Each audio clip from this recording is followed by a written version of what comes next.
여러분 안녕하세요, TV입니다. 자, 오늘 9단어 여러가지 방법을 읽어서 세 번째, 네 번째 시간 시작하겠습니다. 자, 힘내서 합시다. 고고고!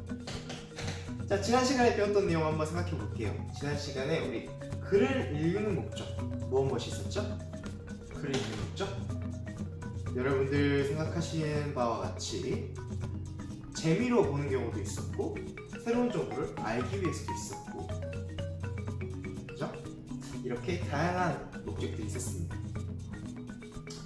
그럼 여러분들 봐봐요. 이런 방송들이 있어요. 이렇게 뉴스, 가요방송, 예능, 드라마, 다큐멘터리, 홈쇼핑, 이런 방송들을 왜 볼까요? 왜?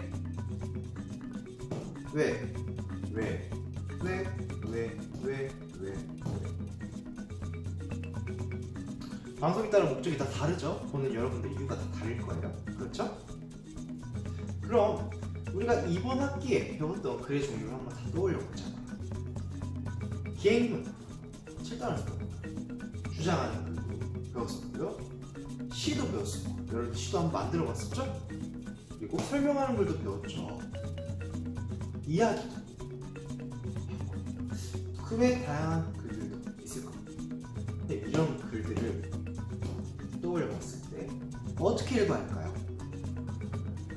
그걸 오늘 볼 겁니다. 오늘의 목차입니다. 첫 번째 시간에는 설명하는 글의 읽는 방법을 알아볼 거고요. 두 번째 시간에는 주장하는 글의 읽는 방법을 알아볼 거예요. 가볼게요. 첫 번째, 설명하는 글의 읽는 방법입니다. 자, 여러분, 설명하는 글을 근데 어떻게 읽어야 할까요? 뭔가를 그걸 설명해 준단 말이에요. 근데 어떻게 읽어야 할까? 여러분들 교과서 보시면 점과 선으로 만든 암호, 점이랑 선이랑 어떻게 만들길래 암호가 될까? 신기하죠? 궁금하잖아요. 어떤 내용일까요? 한번 가볼게요. 교과서는 276쪽입니다. 여러분들 바코드, 막대 표시, 정보문의, QR코드 보신 적 있죠? 보신 적 있죠? 아마 이런 거일 것 같은데, 정보문의는 이렇게도 꾸밀 수 있습니다. 굉장히 다양하죠? 실제로 되는 것들이에요. 그러면 여러분들 276쪽부터 77쪽까지 무엇을 설명하는지 그런지 생각하면서 점과 선으로 만든 암호를 읽어볼게요. 근데 읽을 때 여러분들 278쪽의 질문도 한번 만들어 볼게요. 자, 지금부터 읽어봅니다. 시작! 점과 선으로 만든 암호. 최근 출판하는 책이나 광고, 알림판 따위에서 네모 모양의 표식을 자주 볼 수 있다. 네모 모양 안에 검은 선과 점을 배열했는데 이것을 정보문의 QR코드라고 한다. QR에는 빠른 응답이라는 영어의 줄임말이다. 정보문의는 여러 가지 정보를 확인할 수 있는 표식이다. 정보문의를 쓰기 전에는 막대 표시를 주로 썼다. 막대 표시는 숫자 20개를 저장할 수 있는 문의로서 물건을 살 때 쉽게 계산할 수 있다. 그러나 정보문의는 숫자 7089개, 한글 1700자 정도를 저장할 수 있다. 또 정보문의는 일부를 지워도 사용할 수 있다. 정보문의의 세 귀퉁이에 위치를 지정하는 문양이 있기 때문이다. 이 문양이 있어 정보문의를 어느 각도에서 찍어도 내용을 확인할 수 있다. 정보문의는 스마트폰으로 사용할 수 있다. 스마트폰 응용 프로그램으로 정보문의를 찍으면 관련 내용이 있는 누리집으로 이동하거나 관련 사진이나 동영상을 볼 수 있다. 또 정보문의에 색깔이나 신기한 그림을 넣어 만들기도 한다. 정보문의는 여러 분야에서 활용한다. 백화점이나 할인점에서는 정보문의로 할인 정보를 제공한다. 신문엔 광고에 있는 정보문의를 찍으면 3차원으로 움직이는 광고가 나오기도 하고, 책에 있는 정보 무늬를 찍으면 등장인물이 튀어나와 책의 정보와 줄거리를 알려주기도 한다. 박물관이나 미술관에서는 자료나 작품을 더 알아볼 수 있도록 정보 무늬에 설명을 담아 제공하기도 한다. 정보 무늬는 누구나 만들 수 있다. 예를 들어 개인 정보를 담은 명함을 만들 수도 있다. 명함에 있는 정보 무늬로 자신의 사진이나 동영상을 보여주거나 이름이나 연락처를 자동으로 저장할 수 있다. 잘 읽어보셨죠? 질문 만들어 볼게요. 질문은 여러분들 모르는 낱말을 묻는 질문도 좋고요, 내용을 확인하는 질문도 좋고요, 설명하지 않은 내용을 추론하는 질문도 좋고요, 그리고 읽고 나서 든 생각이나 느낌을 묻는 질문도 좋습니다. 다양한 질문이 다 좋은데 여러분들 한 가지 질문만 만들어 볼게요. 그리고 답도 달아주시고요. QR코드는 무슨 뜻이었나요? QR코드는 빠른 응답이라는 뜻이었습니다. 그럼 여러분들이 만든 질문과 다 이미 달려있겠죠? 달려있을 텐데 선생님이 만든 질문 한번 볼게요. 선생님은 정보 무늬는 누가 만드나요? 라는 질문을 해봤고요. 거기에 대한 답은 뭐였어요? 누구나 쉽게 만들 수 있다고 얘기했었습니다. 그쵸? 자, 그러면 가서 한국별로 한번 나누어 보도록 할게요. 정보문이 QR 코드 뜻은 여러 가지 정보를 확인할 수 있는 표시겠습니다. 사용 방법은 어떻게 사용했어요? 어떻게? 바로 스마트폰 응용 프로그램으로 정보문의를 이렇게 촬영하면 바로 그 정보로 들어가졌죠. 여러분도 많이 써봤을 거예요. 이 특징은 뭐가 있을까요? 어떤 특징이 있죠? 바로 누구나 쉽게 만들 수 있고요. 그 다음에 여러 분야, 한 분야뿐만 아니라 굉장히 많은 부분에서 사용할 수 있다는 거. 그죠? 그리고 모양으로는 네모 모양 안에 검은 선과 점이 있습니다. 검은 선이랑 점으로 만들어져 있어요. 이런 것들 여러분들 아실 수 있을 겁니다. 자, 그러면 한번 내용이 정확한지 한번 확인해 보죠. 이 글의 종류는 무엇인가요? 처음에 설명했듯이 설명하는 글이었어요. 글쓴이는 무엇을 설명하나요? 점과 선으로 만든 암호인 정보문의에 대해 설명을 했고요. 그 정보문의의 뜻과 특징과 사용 방법도 설명을 했습니다. 정보문의에 관련된 완전한 설명하는 글이었죠. 그럼 여러분들 설명 가운데서 내용이 정확한지 알아보고 싶은 게 있었어요? 선생님은 이런 부분이 있었어요. 의심스럽거나 아니면 내가 알던 거랑 다른 부분을 여러분들이 적어보면 됩니다. 선생님은요, 정보문의를 일부를 지워도 사용할 수 있다는 내용이 굉장히 알아보고 싶었어요. 궁금해, 의심스러워, 정말일까? 사실일까? 궁금하단 말이에요. 그래서 선생님은 이렇게 찾아봤습니다. 찾아봤더니 출처가 또 명확하게 있어요. 7에서 30%까지는 손실되면 QR코드는 스캔에 문제가 없다고 해요. 그럼 사용이 가능하다는 거죠. 그래서 7%에서 30%까지는 지워져도 사용이 가능하다는 걸 선생님이 확인할 수 있었습니다. 그러면 이 관련된 자료도 한번 더 알아볼게요. 여러분들이 QR코드 관련된 영상 자료를 선생님이 첨부해 둘 건데요. 첨부 자료는 YTN 사이언스에 있습니다. 그 자료니까 여러분들이 한번 들어가셔서 꼭 보고 오세요. 한번 보고 오시면 이 QR코드에 대해 더 많은 내용을 아실 수 있을 거예요. 내용도 재밌으니까 한번 보세요. 자, 그럼 280쪽입니다. 설명하는 글을 읽는 방법을 생각해 볼게요. 첫 번째, 설명을 읽을 때 고려할 점, 내용을 파악하고, 그 다음에 정확성도 판단하고, 그다음에 읽는 방법까지. 자, 지금부터 가봅니다. 이 글은 무엇을 설명하는가? 바로 정보문이었죠. 그리고 제목, 그림 따위를 보면서 무엇을 설명한 글인지 한번 생각해봐요. 그러니까 설명하기, 이 설명하려는 무엇가, 대상이 무엇인지 생각하면서 해야겠죠. 생각을 해봅니다. 두 번째로, 설명하는 내용이 무엇인가? 정보문의의 뜻, 사용 방법, 특징, 모양 따위 그래서 대상을 설명하면서 자세하게 설명하는 점은 무엇인지 살펴봅니다. 그러니까 이건 대상이 무엇을 자세히 설명하는지 생각합니다. 대상이 무엇을 자세하게 설명하는지를 생각하는 거예요. 그 다음 이미 알던 내용은 무엇인가? 정보문의의 모양. 정보문의를 보거나 써본 경험을 한번 떠올려보고 이거는 이제 대상을 보고 어떻게 이미 아는 것을 떠올리는 거죠. 이미 여러분들이 바로 알고 있는 그 내용을 한번 떠올려 봅니다. 그 다음 새롭게 한 내용은 무엇인가? 정보문의 사용 방법, 특징 따위. 그래서 정보문의 종류와 사용 방법 가운데에서 몰랐던 걸 한번 생각해 보고요. 이런 것들을 통해서 뭐에 대해서 아까 우리가 설명하는 대상을 생각했었죠? 그 대상에 대해 새롭게 한 것을 찾아보는 겁니다. 그래서 이 네 가지 방법으로 우리는 설명하는 글을 읽을 수 있습니다.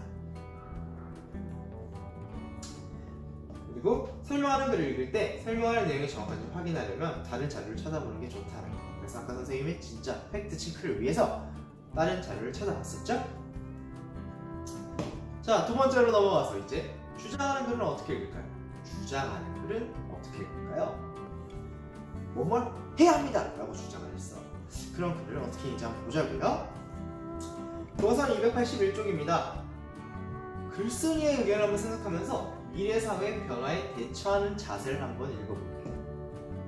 미래사회의 변화에 대처하는 자세. 읽으면서 282쪽에 좀 정리하면서 같이 읽어보면 좋겠죠? 자, 읽기 시작! 미래사회의 변화에 대처하는 자세. 가까운 미래에는 제4차 산업혁명이 일어나 많은 것이 달라진다고 합니다. 인공지능이 발달하고 새로운 기술을 개발해서 지금까지 살던 모습과는 다를 것입니다. 그렇다면 미래사회에 필요한 사람은 어떤 사람일까요? 첫째, 정해진 답을 찾기보다 새로운 방식으로 문제를 해결하는 사람입니다. 정해진 문제는 사람보다 인공지능이 더 잘 해결할 수도 있습니다. 그러나 새로운 방식을 생각하는 것은 인공지능보다 사람이 더 잘할 수 있습니다. 둘째, 새로운 변화에 대응하는 사람입니다. 미래 연구자들은 다가올 미래에는 여러 가지 사회, 환경 문제처럼 예전에 없던 새로운 변화를 맞을 것이라고 합니다. 그러므로 미래 사회에서는 막힌 생각보다 변화에 부드럽게 대처하려는 생각을 해야 합니다. 셋째, 서로 돕고 존중하는 사람입니다. 인공지능과 새로운 기술이 삶을 빠르게 바꿀 수 있습니다. 이럴 때 함께 마음을 모아 서로 돕고 존중해야 사회를 따뜻하게 만들 수 있습니다. 앞으로 우리는 거대한 미래의 충격과 변화 앞에서도 흔들리지 않은 열정과 패기로 서로를 존중해야 합니다. 다 읽어보시죠? 미래사회의 변화에 대처하는 자세, 내용 한번 정리해볼게요. 미래사회에 필요한 사람은 어떤 사람일까? 첫째, 뭐하는 사람이다? 정해진 답을 찾기보다 새로운 방식으로 문제를 해결하는 바로 그런 사람. 두 번째, 어떤 새로운 변화에 대응하는 사람. 세 번째, 어떤 서로 돕고 존중하는 사람. 이렇게 세 분류의 사람을 얘기했습니다. 요 끝으로는 미래의 충격과 변화 앞에서도 흔들리지 않는 열정과 패기로 서로를 존중해야 한다고 얘기를 했죠. 자, 그럼 여러분들 과연 이 주장에 따른 근거가 알맞은가 생각해보죠. 그러기 위해선 질문이 좀 필요하겠죠. 미래 사회에서 잘 살아가려면 어떤 사람이 되어야 할까? 또 새로운 방식으로 반드시 문제를 해결해야만 할까? 라는 게 있을 거고, 또 여러분들은 어떤 질문을 할 수 있을까요? 선생님은 이렇게 질문할래요. 서로 돕고 다른 사람을 존중하는 태도가 필요한 까닭이 무엇일까? 이게 왜 필요할까? 라는 질문을 한번 해보고 싶습니다. 여러분들은 어떤 질문을 할래요? 해보시고요. 자, 여러분들은 이 글쓴이 주장을 어떻게 생각하세요? 동의하나요? 동의한다면 근거도 한번 생각을 해봅니다. 선생님 같은 경우는 이렇게 써볼게요. 글쓴이의 주장에 동의합니다. 미래사회의 변화에 잘 적응하려면 사람도 그에 맞게 변화해야 하기 때문이다 라고 선생님은 동의할래요? 여러분들은 어떤가요? 여러분들은 동의하나요? 아니면 동의하지 않나요? 여러분들의 주장을 한번 써봅니다. 다 적으셨죠? 네. 그럼 주장하는 글을 읽는 방법을 알아볼게요. 교과서는 283쪽입니다. 자, 주장하는 글을 읽을 때 고려할 점, 글의 내용 파악하기, 내용의 태당성 파악하기, 주장하는 글을 읽는 방법까지 이렇게 진행을 합니다. 글쓴이의 주장은 무엇인가? 미래 사회에 필요한 사람이 되자. 무엇을 강조하는가? 그럼 이런 것들은 글쓴이의 뭐를 파악하는 거예요? 먼저 주장을 파악하는 거죠. 먼저 주장을 파악한단 말이에요. 그 다음에 주장을 뒷받침하는 근거는 무엇일까? 미래 사회에 필요한 사람이 갖춰야 할 것은 무엇일까? 글쓴이의 의견이 옳다고 하는 까닭은 무엇일까? 와 같은 걸 보면서 의견을 뒷받침하는 뭘 찾아야 돼요? 주장이 있으면 뭐가 있어요? 뒷받침하는 근거가 있죠. 근거를 찾습니다. 그래서 주장과 근거가 적절한가? 그리고 주장을 쓰기. 미래 사회에는 지금과 다른 사람이 필요하다. 지금과는 다른 사람이 필요하다는 이런 주장을 써봅니다. 그리고 근거를 납득할 수 있는 거. 이게 뭐예요? 주장을 뒷받침하는 근거인지 생각을 해보는 거죠. 다음, 자신의 생각과 같은 점은 무엇일까? 또 뭘 써야 되겠습니까? 1번, 미래 사회에서는 많은 것이 달라진다. 의견이 옳다고 생각하는가? 이런 것들을 통해서 자신의 생각과 비교해 같은 점을 찾습니다. 여러분의 생각과 같은 점을 찾는 거예요. 글쓴이 주장이나 아니면 다른 점도 좋고요. 같은 점이고 이제 다른 점도 됩니다. 같거나 다를 수 있잖아요. 그래서 다른 점에는 변화에 부드럽게 대처하는 생각이 필요하고 그리고 의심스러운 부분은 없는지. 그래서 자신의 생각과 비교해서 이제 다르기 때문에 다를 때는 이제 비판하는 태도로 읽게 됩니다. 비판하면서 읽게 됩니다. 아시겠죠? 이렇게 하시면 이제 주장하는 글을 읽을 때 뭘 생각하면서 뭐를 주장이 뭔지 생각하면서 주장에 타당한 근거를 들었는지 확인해야 하는 게 중요합니다. 아시겠죠? 주장하는 글 읽는 방법. 그래서 주장하는 글은 보통 주장과 근거만 파악하면 됩니다. 자, 정리해 보겠습니다. 설명하는 글 읽기 방법은 여러분들 먼저 설명할 대상이 뭔지 한번 생각을 해봤고요. 두 번째로 무엇을 자세히 설명하는지, 그 설명할 대상이 있어도 그 대상에 무엇을 자세하게 설명하는지 생각을 합니다. 그 다음 대상을 보고 이미 아는 것을 떠올려 보고요. 대상에 대해 또 새롭게 알게 되는 것을 찾는 거죠. 그렇게 되면 설명하는 글을 읽는 방법 끝. 그 다음 이제 주장하는 글을 읽는 방법은 제일 먼저 주장을 파악하고요. 그 다음에 의견을 뒷받침하는 근거를 찾아야겠죠. 주장과 근거가 굉장히 중요하다고 했어요. 그 다음에는 이 근거도 알맞은 근거인지 생각을 해보고요. 알맞은 근거인지 생각을 해보고요. 그 다음에 자신의 생각과 비교를 해서 같은 점을 찾고 혹시 이제 다르다면 비판하는 태도로 읽습니다. 아시겠죠? 그래서 이렇게 주장하는 글 읽는 방법까지 해봤습니다. 자, 여러분들 여기까지 해서 세 번째, 네 번째 시간이 끝났습니다. 끝! 네, 이제 필요한 글을 찾아 정리하는 방법을 다섯 번째, 여섯 번째 시간에서 배워볼 겁니다. 여러분들 준비되셨나요? 다음 시간에 잘 해보도록 하고요. 여러분들 너무 고생하셨어요. 네. 지금까지 강TV였습니다. 여러분들 재밌게 잘 유익하게 수업을 보셨다면 꼭 구독이랑 좋아요 부탁할게요.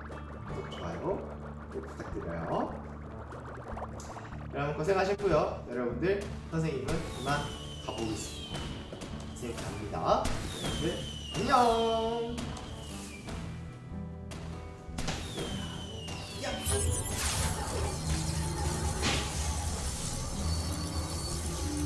What?